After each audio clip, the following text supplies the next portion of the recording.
we are looking at translation of vectors. In the simplest manner, we can tell it's shifting around of vectors. So let me give an example.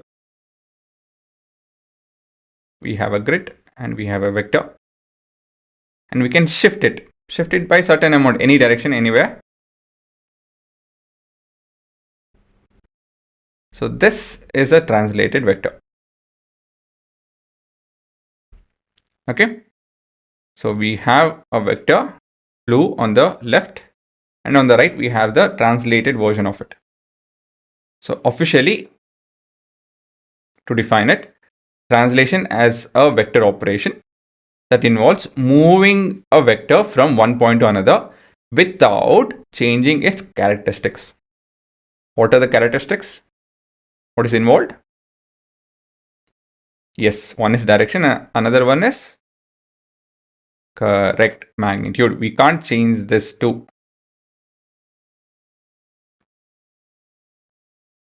So this,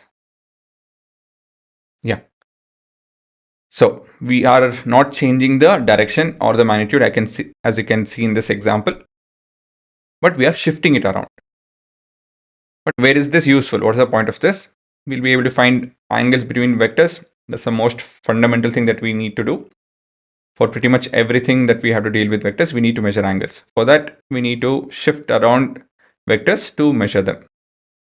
To describe motion in engineering, translation of vectors is used in design and analysis structure. Again, analyzing the structures. Anyways, so point is, there are a lot more. Okay, the usage is a lot, but the idea is fundamental. You need to remember that whenever we are shifting around, we can't change the direction or the magnitude. When I tell direction, it's not about it being in the same line. You can shift it around left, right, up and down, all of that is okay. But if it's pointing towards northeastern direction, it has to point towards northeast. If it's pointing north, it has to be pointed towards north, or up or left, whatever you guys want to call it as. But the angle, if we shift back to the original place, the angle should not be different as what we started off with, right? So that should remain the same, and the length should remain the same. That I think you guys can understand. The length should remain the same.